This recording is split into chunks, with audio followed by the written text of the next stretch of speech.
မန်ယူအသင်းမှာကစားနေစဉ်အတွင်းဘောလုံးလောကနေနားယူဖို့အထိစဉ်းစားမှုတယ်လို့ဝန်ခံလာတဲ့မာတီနက်စ်မန်ယူအသင်းရဲ့နောက်ခံလိုလီဆန်ဒရိုမာတီနက်စ်ကတော့သူ ACL ဒဏ်ရာနဲ့လုံးပန်းနေရတဲ့အဆိုးရွားဆုံးအချိန်တွေတုန်းကဘောလုံးလောကနေထွက်ခွာဖို့အထိစဉ်းစားခဲ့မှုတယ်လို့ဖွင့်ဟလာပါတယ်။မာတီနက်စ်ကမန်ယူအသင်းစီရောက်လာတဲ့အချိန်အစားလို့သူ့ရဲ့စိတ်ဓာတ်ပိုင်းကြမ်းခိုင်မှုနဲ့အသင်းပေါ်ပေးဆက်မှုတွေကြောင့်အချိန်တိုအတွင်းမှာမန်ယူအသင်းပရိသတ်ရဲ့အချစ်တော်ဖြစ်လာခဲ့တဲ့သူပါ။ဒါပေမဲ့လည်း United ကစားသမားဘဝက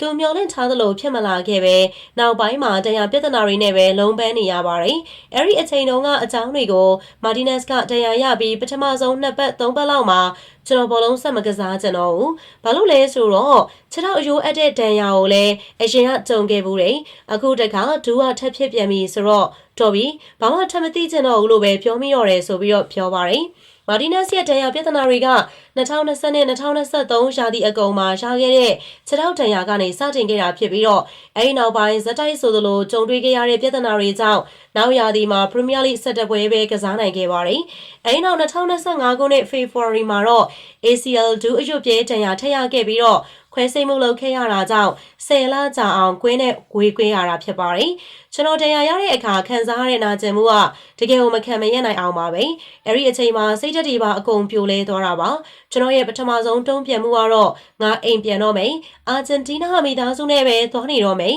။တော်ပြီဒီထက်ပိုပြီးတော့မခံစားကျင်တော့ဘူး။အေးအေးဆေးဆေးပဲနေကျင်တော့တယ်။ဘဝကိုပျော်ပျော်ပါးပါးပဲဖြတ်သန်းကျင်တော့တယ်ဆိုတာပါပဲ။ဒါပေမဲ့ကိုယ်စိတ်ကိုမထိန်နိုင်တဲ့အချိန်မှာတော့ဘာမဆိုပြောမိမှာပေါ့အဲ့ဒီတော့ကကျွန်တော်မဟုတ်ခဲ့သလိုဖြစ်နေတဲ့3ပတ်ကြာဝမ်းနဲ့ပူဆွေးမှုကိုတော့ကျွန်တော်လက်ခံခဲ့ပါတယ်ရုပ်ပိုင်းစိတ်ပိုင်းနဲ့ပုံကိုယ်ရေးအရာပါအရာရာကိုအစ်စ်ကနေပြန်စားခဲ့ရတာပါကိုဘောလုံးကသမားတယောက်မဟုတ်တော့ဘူးလို့တောင်မှခံစားခဲ့ရတယ်လို့မာတီနက်စ်ကဆိုပါတယ်မာတီနက်စ်ကသူ့ရဲ့မိသားစုဝင်တွေနဲ့စိတ်ပညာရှင်တွေရဲ့အကူအညီကြောင့်အခက်အခဲတွေကိုကျော်ဖြတ်နိုင်ခဲ့တာဖြစ်ပေမဲ့သူ့ဘဝကိုပြောင်းလဲပေးခဲ့တဲ့အဓိကတွန်းအားကတော့သမီးလေးမွေးဖွားလာတာပဲဖြစ်ပါတယ်အဲ့ဒီအကြောင်းကိုမာတီနက်စ်ကကျွန်တော်ကိုအပြောင်းလဲကြီးပြောင်းလဲသွားစီတာကသမီးလေးမွေးလာတာပါကျွန်တော်တရားရပြီးတစ်လအကြာမှာပဲသမီးလေးကိုမွေးတာပါအဲ့ဒီမှာတင်ကျွန်တော်စဉ်းစားမိတယ်မဖြစ်ဘူးငါအရှုံးပေးလို့လုံးဝမဖြစ်ဘူးဆိုပြီးတော့ပေါ့သမီးလေးကကျွန်တော်အတွက်နေတိုင်းမောင်းနေအားဖြစ်နေပါတယ်လေ့ကျင့်ခန်းစံတိုင်းလဲသမီးလေးတစ်ယောက်တည်းအတွက်ပဲဆိုရဲစိတ်နဲ့အကောင်းဆုံးစူးစမ်းခဲ့တာပါဆိုပြီးတော့ပြောပြပါတယ်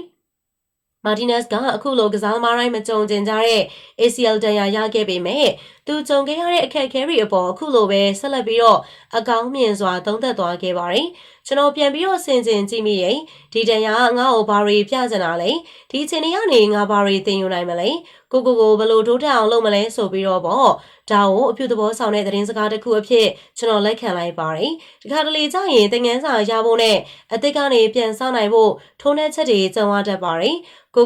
ကောင်းကင်ပေါ်ရောက်နေပြီလို့ထင်နေတဲ့အချိန်မှာဘဝကဒါဟာမင်းသွားမဲ့လမ်းမဟုတ်ဘူးဆိုပြီးတော့သတိပေးချက်တွေပေးတတ်တာမျိုးပေါ့ဒီတန်ရာကိုကျေးဇူးတင်တယ်လို့ပြောရတာကတော့နည်းနည်းပြင်းထန်လို့မလားမသိဘူးဘယ်သူမှတန်ရာရတာမကြိုက်ဘူးလေဒါပေမဲ့ဒီတန်ရာကြောင့်ပဲကျွန်တော်ဟာလူတစ်ယောက်အနေနဲ့အများကြီးပြောင်းလဲသွားခဲ့တာပါဘဝပေါ်ထားတဲ့အမြင်တွေပြောင်းလဲသွားတယ်အရာရာကိုပို့ပြီးတော့တန်ဖိုးထားတတ်လာတယ်ရာသီဥတုမြက်ခင်းနဲ့ဘောလုံးလေးတစ်လုံးနဲ့ကွင်းထဲကိုခြေချခွင့်ရတာစသဖြင့်အရာအားလုံးကိုအရင်အထက်ပို့ပြီးတော့တန်ဖိုးထားတတ်လာပါပြီဆိုပြီးတော့မာတီနက်စ်ကပြောဆိုသွားတာလည်းဖြစ်ပါတယ်ဗီဒီယိုလေးအဆုံးထိလိုက်ပါကြည့်ရှုပေးတဲ့အတွက်အားလုံးကျေးဇူးများတင်ပါတယ်ရှင်